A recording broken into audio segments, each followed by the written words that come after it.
दोस्तों आपने ये जरूर सुना होगा कि हम स्पीड और ग्रेविटी के द्वारा फ्यूचर में समय यात्रा कर सकते हैं, लेकिन क्या आप जानते हैं कि ये समय यात्रा होती कैसे है? या फिर आपने ये भी सुना होगा कि बिग बैंग से पहले समय नहीं था, तो क्यों नहीं था? या फिर समय क्या है, या समय वास्तव में है भी, या एक भ्रम, एक धोखा है? तो दोस्तों इसी सारे सवालों के जवाब लेके आया हूं मैं आज इस वीडियो में, और टाइम के रिलेटेड आपके सारे डाउट्स इस वीडियो के थ्रू क्लियर हो जाएंगे। कृपा कर इसे पूरा देखें। मैं हूं हितेश गिरी गोसाई और आप है द नॉलेज के साथ। दोस्तों हम समय का पता मूवमेंट के आधार पर लगाते हैं, मतलब कोई वस्तु कितनी मूव हुई है उस आधार पर हमें समय का पता चलता है। जब कोई वस्तु एक जगह से दूसरी जगह पर मूव करती है तब हमें पता चलता है कि कितना समय हुआ है। वो वस्तु घड़ी की सुई हो सकती है, सूरज हो सकता है, या कोई बैटरी से चलने वाली डिजिटल क्लॉक भी हो सकती है जिसमें उसकी बैटरी के इलेक्ट्रॉन्स मूव करते हैं।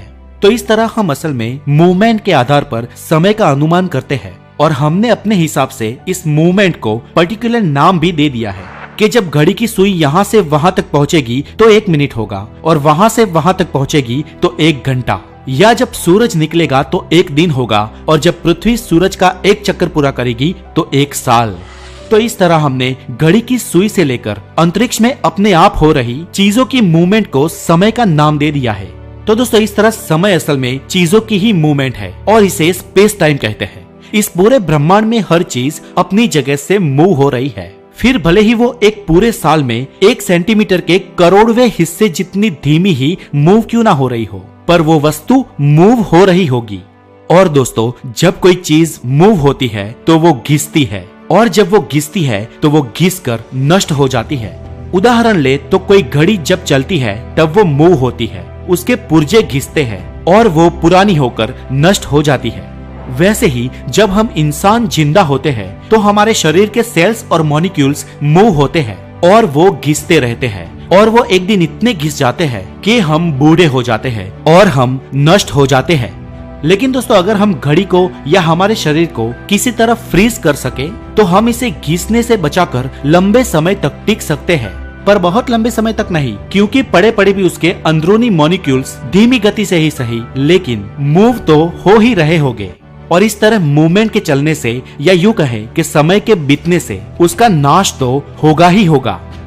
तो दोस्तों यहाँ तक आप ये तो समझ ही गए होंगे कि ब्रह्मांड में हर चीज मूव करती है रिलेटिव टू ईच अदर, और हर वस्तु के लिए समय और मूवमेंट की अपनी ही एक अलग डेफिनेशन है। दोस्तों समय की डेफिनेशन दुनिया के भिन्न भिन्न जीवों के लिए अलग अलग हो सकती है। एक मक्खी का समय हमसे बहुत फास्ट गति से चलता है, क्योंकि उसकी सब मूवमेंट्स हमसे बहुत फास्ट होती है, इसलिए हमारा 1 घंटा उसको 1 साल जितना लग सकता है। हमारे 1 घंटे में वो अपने जीवन के एक बड़े हिस्से को जी सकती है, और उसकी इस फास्ट मूवमेंट के कारण हम उसे आसानी से पकड़ भी नहीं पाते, क्योंकि हमारी मूवमेंट्स उसके आगे बहुत ही स्लो है। एक मक्खी का जीवन बहुत ही कम यानी कुछ ही दिनों का होता है, इसलिए उसे ये लगेगा कि समय बहुत ही धीमी रफ्तार से बह रहा है, और वो समय की हमारी डेफिनेशन से कभी अग्री ही नहीं करेगी, क्योंकि उसके लिए बाकी दुनिया की मूवमेंट्स बहुत ही स्लो है। वही कछुए की मूवमेंट्स हमसे भी बहुत धीमी होती है, इसलिए वो 200 या 300 साल तक जिंदा रह सकता है। तो दोस्तों इस तरह सभी जीवों की अंदरूनी फिजिकल और न्यूरोलॉजिकल मूवमेंट के आधार पर उनका जीवन काल होता है। इसलिए दोस्तों आप ये कह सकते हो कि समय हर ऑब्जेक्ट की उसकी खुद की मूवमेंट पर आधारित है। और दोस्तों ये बात पता नहीं कैसे लेकिन हमारे पुरखे भी जानते थे, इसलिए कई दंत कथाओं में देवताओं के समय को हमारे समय से भिन्न बताया है, और ब्रह्मा जी का 1 दिन हमारे 4 युगों के बराबर बताया है। और ये मैथोलॉजी हर कोई संप्रदाय में हो सकती है, लेकिन सच बात तो ये है कि समय के इस इल्यूजन को आज विज्ञान भी प्रूव कर चुका है। दोस्तों जब हम भूतकाल या इतिहास के बारे में सोचते हैं तब आपने सोचा है कि हम क्या सोचते हैं? तब हम हमारी पुरानी यादों के बारे में सोच रहे होते हैं। हम ऐतिहासिक राज्यों और राजाओं के बारे में सोचते हैं, हम आदि मानव और डायनासोर्स के बारे में सोचते हैं। पर हकीकत तो ये है दोस्तों कि तब हम वास्तव में समय के बारे में नहीं किंतु बदलाव के बारे में सोच रहे होते हैं, और बदलाव चीजों की मूवमेंट की वजह से आता है, और चीजें मूव ग्रेविटी की वजह से, या एटमॉस्फेयर या ऊष्मा की वजह से, अथवा क्वांटम फोर्सेस की वजह से होती है। यही मूवमेंट बदलाव लाती है, और ये बदलाव हमें समय की अनुभूति करवाता है। दोस्तों हमें समय सिर्फ घड़ी ही नहीं दिखाती, घड़ी हमारा आविष्कार है, पर जब घड़ी नहीं थी तब हमारे पुरखे सूर्य या चंद्रमा की मूवमेंट के द्वारा समय को नापते थे। हम इस तरह किसी और चीज से भी समय का पता लगा सकते हैं। तो इन सब बातों से अगर आप ये कहना चाहे तो कह सकते हैं कि समय को हमने बनाया है, हमने इसे इन्वेंट किया है। पर एक मिनट, सर आइंस्टाइन की थियरी तो कहती है कि समय सापेक्ष है, वो स्लो या फास्ट हो सकता है, समय ही चौथा आयाम है, या हम समय में यात्रा भी कर सकते हैं। तो वो सब क्या है? तो दोस्तों सर आइंस्टाइन के पूरे सिद्धांत को उदाहरण के द्वारा मैं आपको बहुत ही सरलता से समझाऊंगा और आप उसे आसानी से समझ भी जाएंगे। पर इससे पहले आप ये समझ ले कि सर आइंस्टाइन की थियरी ऑफ रिलेटिविटी के अनुसार हम स्पेस में जितनी ही स्पीड से यात्रा करेंगे हमारे लिए समय उतना धीमी गति से चलेगा। लाइट स्पीड से 99.99% चलने वाले स्पेसक्राफ्ट में मौजूद घड़ी को आप पृथ्वी की घड़ी से मिलाओगे तो आपको पता चलेगा कि फास्ट गति से मूव होने वाले स्पेसक्राफ्ट की घड़ी बहुत ही धीमी रफ्तार से चल रही है। और अगर कोई इंसान लाइट स्पीड से चलने वाले स्पेसक्राफ्ट में करीब 1.5 साल तक यात्रा करता है तो पृथ्वी पर जब वो वापस आएगा तो पूरे 100 साल बीत चुके होंगे। यानी वो जिस इंसानों को छोड़ के गया था वो अब इस दुनिया में ही नहीं होंगे और वो अपनी शायद चौथी या पांचवी पीढ़ी को देख रहा होगा। और दोस्तों ये सच है और ये होता है टाइम डायलेशन के कारण। और ऐसा क्यों होता है, चले इसे एक उदाहरण से समझते हैं। मान लीजिए कि हमने 2 डिब्बे बनाए हैं जिनके अंदर 2 बहुत ही आधुनिक घड़ी भी मौजूद है।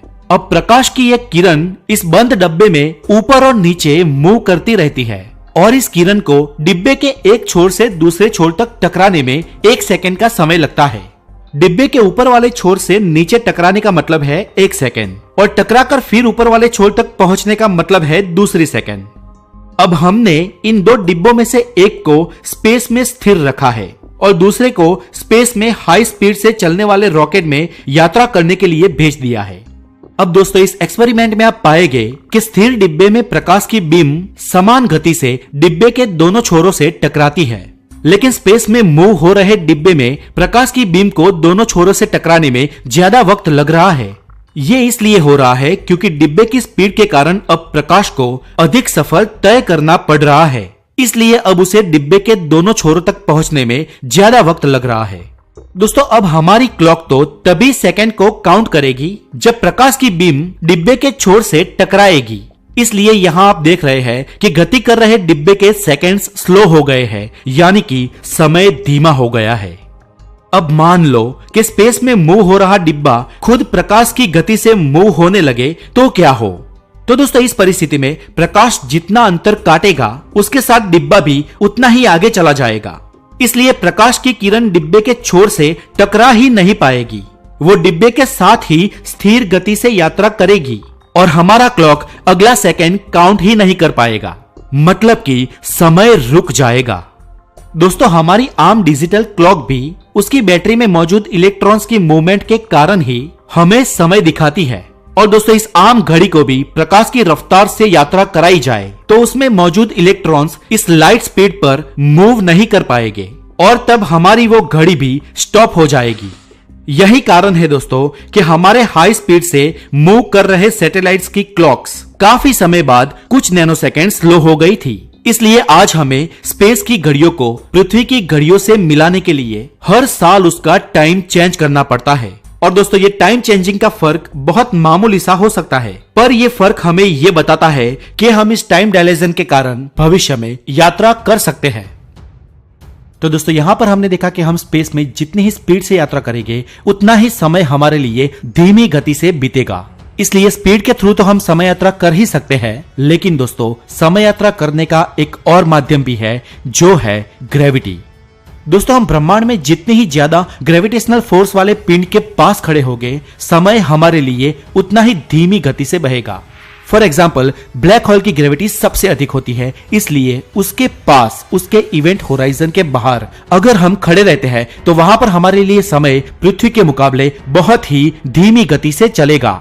अब दोस्तों आप सोचेंगे कि ऐसा कैसे होगा, तो यहाँ पे आप जान लीजिए कि स्पेस और टाइम दोनों एक दूसरे के साथ जुड़े हैं और लाइट की स्पीड कांस्टेंट है, इसलिए किसी भी हालात में स्पेस कभी लाइट की स्पीड में खलेल नहीं डालता है, लेकिन वो समय में खलेल डालता है। फॉर एग्जाम्पल ब्रह्मांड में हर वस्तु अपनी साइज के हिसाब से स्पेस टाइम को कर्व करती है।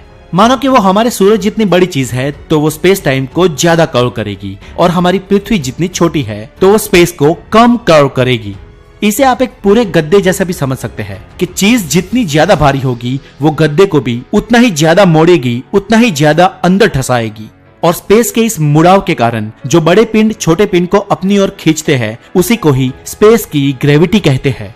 तो दोस्तों इसका मतलब ये हुआ कि बड़े मास या ज्यादा डेंसिटी वाला कोई खगोलीय पिंड स्पेस टाइम को ज्यादा वॉर्प करेगा। और आपको पता है कि ब्लैक होल की ग्रेविटी तो कितनी ज्यादा होती है, और इसीलिए इतनी ज्यादा ग्रेविटी होने के कारण ब्लैक होल्स अपने आसपास के स्पेस टाइम को बहुत ही डीप में वॉर्प कर सकते हैं, और इसी के कारण उसके पास खड़े किसी भी इंसान का समय हमारी पृथ्वी के मुकाबले बहुत ही धीमी गति से चलेगा।